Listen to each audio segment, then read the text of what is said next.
Bonjour les amis. Alors comme on est dimanche, on retrouve l'évangile de Luc. Et cette fois-ci au chapitre 9, les versets 11 à 17. Alors c'est pas une nouveauté parce qu'on l'a déjà vu quand même plusieurs fois puisqu'il s'agit de la multiplication des pains. Voilà. Et donc Jésus les accueillit, vous savez, c'est l'histoire des apôtres qui étaient envoyés dans une première mission et puis ils reviennent, ils sont fatigués. Et donc Jésus les accueillait, il leur parlait du règne de Dieu et il guérissait ceux qui en avaient besoin. Mais le jour commença de baisser. Les 12 s'approchèrent et lui dirent « Renvoie la foule, qu'ils aillent loger dans les villages et les hameaux des environs et qu'ils y trouvent à manger, car nous sommes ici dans un endroit désert. » Mais Jésus leur dit « Donnez-leur à manger vous-même. » Alors ils dirent « Nous n'avons que 5 pains et 2 poissons, à moins d'aller nous-mêmes acheter des vivres pour tout ce peuple. » Il y avait en effet environ 5000 hommes. Donc il dit à ses disciples « Faites-les installer par groupe d'une 50aine. » Ils firent ainsi et les installèrent tous.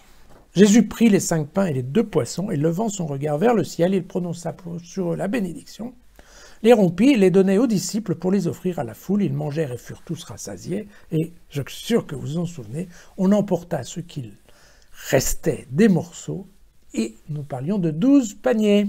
Voilà. Bon, là j'ai essayé de ne pas me répéter par rapport aux dernières fois, parce que celui-là, on l'a quand même, c'est quand même, il faut savoir que ça a été vu par les 4 évangiles, donc on a quand même beaucoup de temps pour y revenir. Alors, effectivement, c'est dans Marc, on trouve ça au chapitre 6, les versets 30 à 44, et on le trouve également chez Matthieu, au chapitre 14, les versets 13 et 21. Si vous allez voir le 4 janvier, les commentaires, c'était exactement sur le détail de cet évangile, et probablement j'étais un peu plus dans le détail que ce que je vais faire aujourd'hui. Juste quelques points de détail. La notion, il les range par 50aine. Pourquoi? Parce que c'est le chiffre symbole de l'organisation. Voilà. On trouve ça dans de nombreux textes bibliques, et entre autres, vous savez, on trouve ça dans les fameux documents de Qumran, puisque maintenant que je vous ai expliqué ce qu'était Qumran, on peut en parler. Et dans les documents de Qumran qui parlent de l'organisation de la communauté, de l'assemblée, tout ça, on parle souvent de paquets de 50, on aime bien ce chiffre-là. Voilà. Et quand on dit « ils les installèrent par paquet de 50 », en fait, ils les installèrent, la traduction du grec, c'est en fait, ils les couchèrent, ils les allongèrent. Pourquoi? Parce qu'à l'époque, on mangeait allongé, d'accord? Donc, effectivement, ça prenait un petit peu plus que de place que les tabourets, et donc, c'est ça l'idée qui est derrière. D'accord. Et puis cette question du logement, où voilà, les disciples disent qu'il aille loger dans les familles et les hameaux, ça c'est typique de Luc. Pourquoi? Parce que Luc raisonne comme un grec, et donc pour lui le logement passe avant, un peu avant tout, même avant la nourriture. Voilà. Alors, je voulais juste vous dire un mot par rapport au poisson. Pourquoi le poisson? Alors le poisson en grec, ça s'appelle Ichthus. I-C-H-T-U-S. Et en fait, c'est un acronyme, toujours en grec, c'est l'acronyme de Jésus-Christ, Fils de Dieu, Sauveur. Voilà, en fait, c'est pas Fils de Dieu, c'est Dieu Fils, parce qu'en grec, on mélange des fois là. Mais donc, c'est un acronyme, et cet acronyme, en fait, il était, soit on l'écrivait, soit on représentait un poisson, et c'était un message codé pour se retrouver entre chrétiens au temps des persécutions.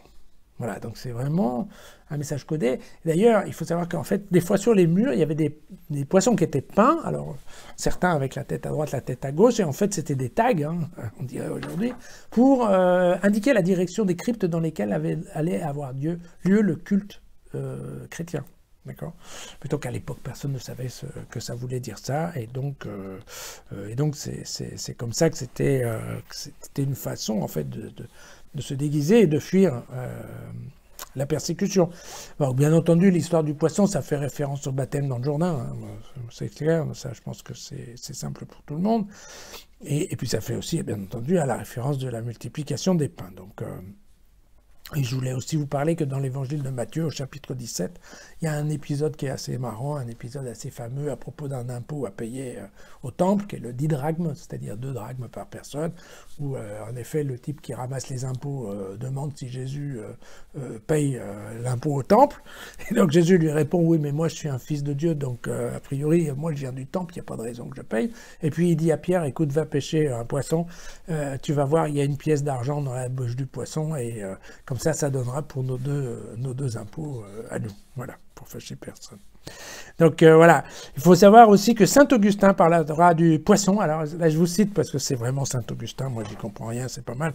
Mais parlera du poisson, donc le nom mystique du Sauveur, parce que lui seul a pu demeurer vivant, c'est-à-dire exempt de péché, au milieu des abîmes de notre mortalité, semblables aux profondeurs de la mer. Oui, comme quoi il y a quand même pas mal de choses à dire sur le poisson. En fait, voilà, moi ce que je veux vous dire, c'est qu'on retrouve la question du partage de l'alimentation qu'on a vu hier chez Matthieu. Hein. Vous vous souvenez? L'histoire, votre préoccupation, votre priorité, ça doit être la justice de Dieu. Et ensuite, la nourriture, la boisson, les vêtements viendra de surcroît. Eh bien, c'est exactement le sens de cet évangile de Luc. Voilà. Et donc on n'y coupe pas, on retombe à nouveau sur cette idée, ok, avec un peu on peut faire beaucoup, aide-toi et le Seigneur t'aidera, et aussi le fait qu'effectivement, eh bien voilà, Dieu est un formidable accélérateur d'un certain nombre de choses. D'ailleurs, il y avait un adage ancien qui était celui qui ne compte pas sur Dieu ne sait pas compter. Donc, magique. Ok, retrouvez le texte et le commentaire sur jesusfacile.com. On se retrouve demain.